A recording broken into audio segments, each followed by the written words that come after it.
Welcome to ఊరు వాడ. ఎంతో పోరాడి తెలంగాణ సాధించుకున్నామన్నారు సీఎం రేవంత్ రెడ్డి. ఉద్యమం ఉవ్వెత్తున సాగడానికి నిరుద్యోగ సమస్యే కారణమన్నారు. గత ప్రభుత్వం నిరుద్యోగులను పట్టించుకోలేదన్నారు. ఉద్యోగాలు ఇవ్వడానికి ప్రయత్నిస్తుంటే ప్రభుత్వంపై శాపనార్థాలు పెడుతున్నారని సీఎం మండిపడ్డారు. 2 లక్షల ప్రభుత్వ ఉద్యోగాలను భర్తీ చేస్తామన్నారు రేవంత్ రెడ్డి. ఎల్బీ స్టేడియంలో స్టాఫ్ నర్సులకు నియామక పత్రాల కార్యక్రమంలో పాల్గొన్నారు సీఎం రేవంత్ రెడ్డి. స్టాఫ్ నర్సులకు నియామక పత్రాలు అందజేస్తారు సీఎం. నియామక పత్రాలు అందుకున్నారు 6,956 స్టాఫ్ నర్సులు. గ్రేటర్ హైదరాబాద్ ట్రాఫిక్ నియంత్రణ నిర్వహణపై సమగ్ర ప్రణాళికలు రూపొందించాలని అధికారులను ఆదేశించారు సీఎం రేవంత్. ట్రాఫిక్ సిబ్బంది కొరతను అధిగమించేందుకు హోంగార్డుల నియామకాలు చేపట్టాలన్నారు. సిటీలో రహదారులు, జంక్షన్ల విస్తరణపై దృష్టి పెట్టాలన్నారు సీఎం. గ్రామ పంచాయతీలకు ఎన్నికలు నిర్వహించకుండా ప్రత్యేక ఆఫీసర్లతో పాలన కొనసాగించడం సరికాదన్నారు కిషన్ రెడ్డి. ఒకవేళ ఎన్నికలు నిర్వహించే అవకాశం లేకపోతే అప్పటి వరకు ప్రస్తుత సర్పంచ్లను కొనసాగించాలని డిమాండ్ చేశారు కిషన్ రెడ్డి. మోసపూరిత హామీలతో కాంగ్రెస్ అధికారంలోకి వచ్చిందన్నారు మాజీ మంత్రి వేముల ప్రశాంత్ రెడ్డి. 5 ఏళ్లు పాలన చేస్తారన్న నమ్మకం లేదన్నారు. కేంద్రంలో కాంగ్రెస్ అధికారంలోకి రాకుంటే హామీలు అమలు చేయమంటున్న రేవంత్ రాజీనామా చేయాలన్నారు వేముల ప్రశాంత్ రెడ్డి. సచివాలయంలో సమీక్ష నిర్వహించారు మంత్రి కొండా సురేఖ. చిత్తడి నేలల పరిరక్షణకు చర్యలు చేపట్టాలని అధికారులకు ఆదేశించారు ఆమె. అటవీ, పర్యావరణ శాఖల సమన్వయంతో ఒక నోడల్ ఆఫీసర్ను నియమించాలన్నారు మంత్రి. మేడారం జాతర సమీపిస్తుండటంతో అక్కడ జరుగుతున్న పనులను మంత్రి సీతక్క పరిశీలించారు. అమ్మవారి గద్దెలను ఆమె దర్శించుకున్నారు. మేడారంలో ప్రత్యేకంగా 100 సీసీ కెమెరాలు ఏర్పాటు చేశారు. వాటిని కంట్రోల్ రూమ్ నుంచి పరిశీలిస్తున్నారు. ఖమ్మం శివారు దానవాయిగూడెం, రామన్నపేట గ్రామాల్లో రెవెన్యూ మంత్రి పొంగులేటి శ్రీనివాసరెడ్డి పర్యటించారు. గుడ్ మార్నింగ్ ప్రోగ్రాంలో భాగంగా ఉదయాన్నే బైక్స్ పై గ్రామాల్లో తిరిగారు. గ్రామస్తులతో మాట్లాడి వారు ఎదుర్కొంటున్నటువంటి సమస్యలని అడిగి తెలుసుకున్నారు. ట్విట్టర్ వేదికగా తెలంగాణ కాంగ్రెస్ మాజీ ఇన్ఛార్జ్ మాణికం ఠాగూర్ పై మండిపడ్డారు కేటీఆర్. తనపై పరువు నష్టం దావా వేస్తానన్న ఆయన అయోమయంలో ఉన్నారన్నారు. మాణికం ఠాగూర్ తోటి కాంగ్రెస్ నాయకులు మంత్రి కోమటిరెడ్డి వెంకటరెడ్డి బహిరంగంగానే రేవంత్ రెడ్డి మీకు 50 కోట్లు ఇచ్చి పీసీసీ పదవి కొనుక్కున్నారని చెప్పిన మాట గుర్తు చేశానన్నారు కేటీఆర్. పార్లమెంట్ ఎన్నికల్లో గెలుపు గుర్రాల కోసం కాంగ్రెస్ అన్వేషణ మొదలుపెట్టింది. ఆశావహుల కోసం దరఖాస్తులు ఆహ్వానిస్తోంది టీపీసీసీ. ఇవాల్టి నుంచి ఫిబ్రవరి 3 వరకు దరఖాస్తులను స్వీకరించనున్నారు. అప్లికేషన్ల కోసం గాంధీ భవన్ లో స్పెషల్ కౌంటర్స్ ఏర్పాటు చేశారు. ఎమ్మెల్సీ కవిత తీరుపై ఆగ్రహం వ్యక్తం చేశారు మంత్రి పొన్నం ప్రభాకర్. 10 ఏళ్లలో బీఆర్ఎస్ పార్టీకి పూలే గుర్తుకు రాలేదా అని ప్రశ్నించారు. బీఆర్ఎస్ అధికారంలో ఉన్నప్పుడు పూలే విగ్రహం ఎందుకు పెట్టలేదని ప్రశ్నించారు మంత్రి పొన్నం. తెలంగాణలో ఇవాల్టితో సర్పంచుల పదవీ కాలం ముగిసింది. స్పెషల్ ఆఫీసర్లు ఫిబ్రవరి 2న బాధ్యతలు స్వీకరించనున్నారు. పంచాయతీ కార్యదర్శి, ప్రత్యేక అధికారికి కలిపి జాయింట్ చెక్ పవర్ ఉంటుంది. అయితే స్పెషల్ ఆఫీసర్లతో ఫిబ్రవరి 3న మంత్రి సీతక్క వీడియో కాన్ఫరెన్స్ నిర్వహించే అవకాశం ఉంది. బీఆర్ఎస్ పై సీఎం రేవంత్ రెడ్డి ఇష్టం వచ్చినట్టు మాట్లాడుతున్నారని ఆ పార్టీ నేత కర్ణి ప్రభాకర్ అన్నారు. దేశంలో కర్ణాటక, తెలంగాణ మినహా మిగతా రాష్ట్రాల్లో కాంగ్రెస్ చచ్చిపోయిందని ఆరోపించారు. గతంలో సోనియా గాంధీని బలిదేవత అని విమర్శించిన రేవంత్ రెడ్డి ఇప్పుడు ఆమెను తెలంగాణ నుంచి ఏకగ్రీవంగా ఎన్నుకోవాలని కోరడం విచిత్రంగా ఉందన్నారు. ఆర్మూరు ఎమ్మెల్యే రాకేష్ రెడ్డి సంచలన వ్యాఖ్యలు చేశారు. ధనవంతులకు ఇళ్లు మంజూరు చేస్తే తానే కూల్చివేస్తానని చెప్పారు. కోట్ల ఆస్తి ఉన్న వారికి ఆసరా పెన్షన్ వస్తుందని, గుడిసెలో ఉన్న వారికి మాత్రం పెన్షన్ రావటం లేదని మండిపడ్డారు ఎమ్మెల్యే. ఉన్నవారికే ఇళ్లిస్తే లేనోడు ఎప్పుడు ఎదుగుతాడు అని ప్రశ్నించారు ఆయన. మహబూబ్ నగర్ ఎంపీ టికెట్ కోసం బీజేపీలో హోరాహోరీ ఫైట్ నడుస్తోంది. టికెట్ తనదంటే తనదంటూ పోటీ పడుతున్నారు 3 నేతలు జితేందర్ రెడ్డి, శాంతికుమార్, డీకే అరుణ. ఇద్దరైతే డైరెక్ట్ గా బహిరంగ ఫైట్ చేస్తుంటే డీకే అరుణ మాత్రం సైలెంట్ గా పనిచేసుకుంటూ పోతున్నారు. మహబూబ్ నగర్ టికెట్ కోసం జరుగుతున్న ఈ ట్రయాంగిల్ ఫైట్ ఇప్పుడు పాలమూరు బీజేపీలో కాకరేపుతోంది. జగన్ సమక్షంలో వైసీపీలో చేరారు రావెల కిషోర్ బాబు. కండువా కప్పి పార్టీలోకి ఆహ్వానించారు సీఎం జగన్.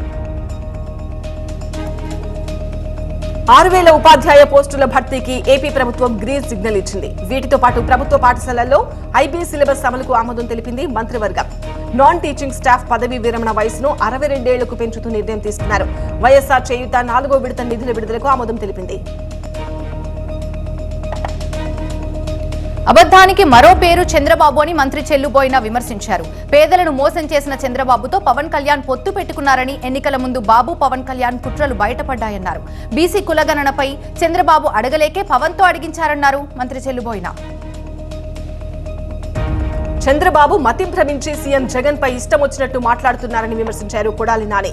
టీడీపీ జనసేన అభ్యర్థులు ప్రకటించిన తర్వాత ఆ రెండు పార్టీల పరిస్థితి ఏ విధంగా ఉంటుందో అందరికీ తెలుసన్నారు. షర్మిల సీఎంపై విమర్శలు చేయడం సరికాదని సూచించారు కొడాలి నాని. వైసీపీ కార్యకర్తలను టీడీపీలో చేరాలని ప్రలోభ పెడుతున్నారని ఆరోపించారు ఎమ్మెల్యే సుధీర్ రెడ్డి. జమ్మలమడుగు శాంతియుతంగా ఉండాలని కోరుకుంటున్నామని, కానీ టీడీపీ ఇన్ఛార్జ్ ఫ్యాక్షన్ కి తెరలేపుతున్నాడని ఆగ్రహం వ్యక్తం చేశారు. మా ఇంట్లో చిచ్చు పెట్టేందుకు ప్రయత్నిస్తున్నారని మండిపడ్డారు. టీడీపీ నేత ప్రవీణ్ కు ఎమ్మెల్యే రాచమల్లు సవాల్ విసిరారు. తన ఆస్తికి వారసులు తమ బిడ్డలు కాదు ప్రజలే అని అన్నారు. ఓటుకు 10,000 రూపాయల నుంచి 20,000 రూపాయలు ఇవ్వడానికి టీడీపీ నేత ప్రవీణ్ సిద్ధమయ్యారని అన్నారు. ఎన్నికల్లో డబ్బు పంచకుండా ఓటు అడుగుదామన్నారు రాచమల్లు శివప్రసాద్ రెడ్డి. చంద్రబాబు చేసిన ఆరోపణలు నిరూపించాలన్నారు పత్తికొండ ఎమ్మెల్యే శ్రీదేవి. తొడలు కొట్టడం, మీసాలు తిప్పటం కాదు, ఎన్నికల్లో తమపై కేఈ శ్యాంబాబు గెలిచి చూపించాలన్నారు. పత్తికొండను అభివృద్ధి చేసింది సీఎం జగనే అని చెప్పారు శ్రీదేవి. నిజం గెలవాలి పేరుతో పర్యటన చేస్తున్న చంద్రబాబు భార్య భువనేశ్వరి ప్రకాశం జిల్లా దర్శి నియోజకవర్గానికి వచ్చారు. చంద్రబాబు అరెస్టు సందర్భంగా గుండెపోటుతో చనిపోయిన టీడీపీ కార్యకర్త బత్తిన పరిశుద్ధరావు, హనుమంతరావు, నరసింహరావు కుటుంబాలను పరామర్శించారు. ఒంగోలులో 25,000 మందికి పట్టాలు ఇవ్వటమే ముఖ్యమన్నారు వైసీపీ నేత బాలినేని శ్రీనివాసరెడ్డి. ఎంపీ అభ్యర్థిగా మాగుంట ఉంటే అన్ని నియోజకవర్గాల్లో బాగుంటుందని తమ పోరాటమన్నారు. అధిష్టానం ఏం చెబితే అదే చేస్తానన్నారు బాలినేని.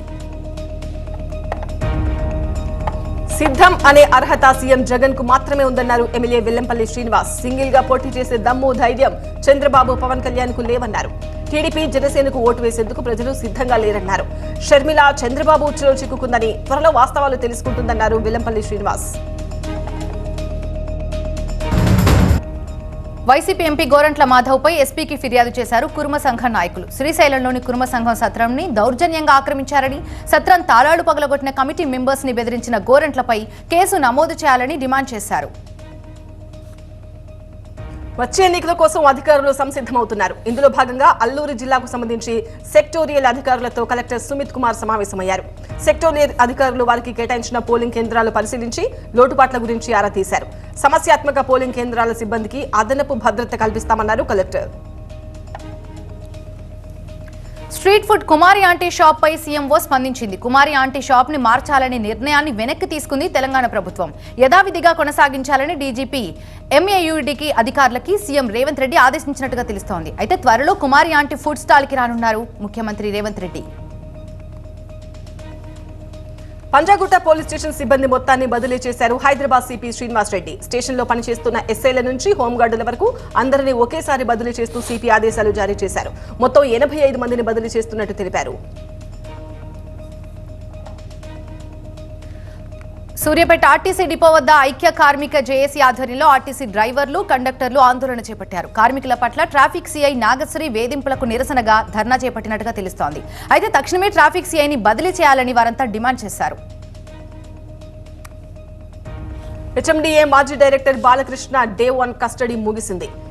8 బ్యాంకు లాకర్లు, బినామీలు, పెట్టుబడులపై ఆరా తీశారు ఏసీబీ అధికారులు. 50 ఆస్తి పత్రాలపై విచారిస్తున్నారు. స్టేట్మెంట్ రికార్డ్ చేశారు అధికారులు.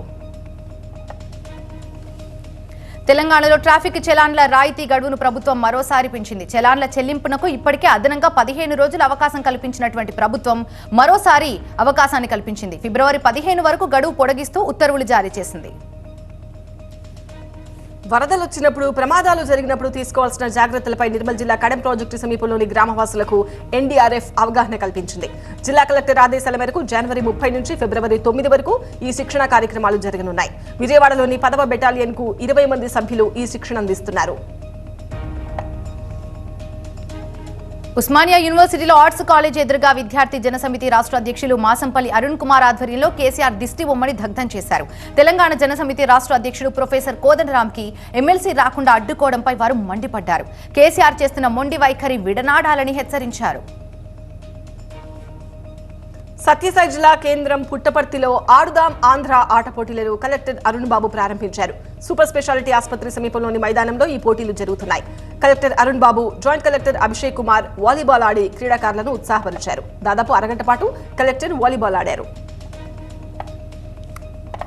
సూర్యాపేట జిల్లా మేళ్ల చెరువులో మై హోమ్ సిమెంట్స్ ఉచిత మెగా పశు వైద్య శిబిరాన్ని ఏర్పాటు చేసింది. జిల్లా వెటర్నరీ అధికారి శ్రీనివాసరావుతో కలిసి మై హోమ్ సిమెంట్స్ అధికారి ఎన్ శ్రీనివాసరావు దీన్ని ప్రారంభించారు.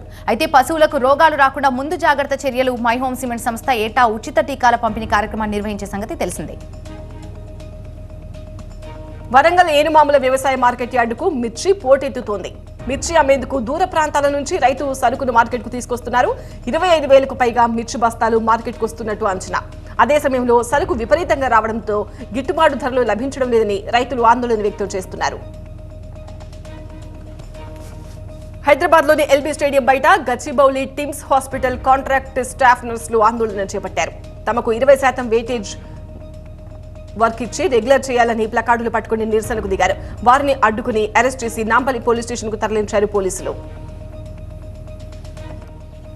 కర్నూలు జిల్లా మంత్రాలయం రాఘవేంద్ర స్వామి మఠానికి గతంలో ఎన్నడూ లేని స్థాయిలో హుండీ ఆదాయం లభించింది. హుండీ ద్వారా 4,15,15,738 రూపాయలు వచ్చాయి.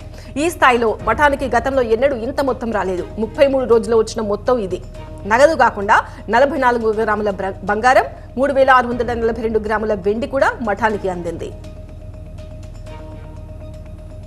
ప్రముఖ నటుడు ధనుష్ తిరుమల శ్రీవారిని దర్శించుకున్నారు. శేఖర్ కమల చిత్రం షూటింగ్ సందర్భంగా ధనుష్ తిరుపతిలో ఉన్నారు. అయితే ధనుష్ తో ఫోటోస్ దిగేందుకు జనాలు ఎగబడ్డారు. పాత తర నటి వైజయంతిమాల బాలి కూడా వెంకటేశ్వర స్వామి వారిని దర్శించుకున్నారు. చిత్తూరులో మాజీ సైనికుడిపై కాల్పులు కలకలం రేపాయి. బార్లో ఒక రౌండ్ కాల్పులు జరిపినట్టుగా నిర్ధారించారు పోలీసులు. కాల్పులు జరపడంతో పారిపోయింది బార్ సిబ్బంది. అయితే మల్లికార్జునను అరెస్ట్ చేసి రిమాండ్కు తరలించారు. తుపాకీ బుల్లెట్స్ ని స్వాధీనం చేసుకున్నారు పోలీసులు. సీఎం కేజ్రీవాల్ కు మరోసారి నోటీసులు ఇచ్చారు ఈడీ అధికారులు. లిక్కర్ స్కామ్ కేసులో 5వ సమన్లు జారీ చేశారు. ఇప్పటికే 4 సార్లు విచారణకు హాజరు కాని కేజ్రీవాల్ ఎల్లుండి విచారణకు హాజరు కావాలని ఆదేశించారు అధికారులు. జ్ఞానవాపిలో పూజలు చేసేందుకు హిందువులకు కోర్టు అనుమతిచ్చింది. సీల్ చేసిన 10 సెల్లార్లలో హిందూ దేవతల ప్రతిమలకు పూజలు చేసేందుకు అనుమతిచ్చింది. అయితే వారంలో ఏర్పాట్లు చేయాలని వారణాసి కోర్టు ఆదేశాలు జారీ చేసింది. వారంలో పూజలు ప్రారంభిస్తామని తెలిపారు కాశీ విశ్వనాథ్ ట్రస్ట్. కాంగ్రెస్ పై మరోసారి విరుచుకుపడ్డారు సీఎం మమతా బెనర్జీ. బెంగాల్లో ఒంటరిగానే పోటీ చేస్తామని ప్రకటించారు. బెంగాల్లో అసెంబ్లీలో కాంగ్రెస్ కు ఒక్క సీటు కూడా లేదన్నారు. పార్లమెంట్లో కాంగ్రెస్ కు ఒక్క సీటు కూడా గెలవదు అన్నారు మమతా బెనర్జీ. హిమాచల్ ప్రదేశ్ లో కురుస్తున్న మంచుతో మనాలి, షిమ్లా, కుఫ్రీలో ప్రకృతి అందాలు మైమర్పిస్తున్నాయి. విపరీతంగా కురుస్తున్న మంచు వర్షంలో ఆడుకుంటూ ఎంజాయ్ చేస్తున్నారు టూరిస్టులు.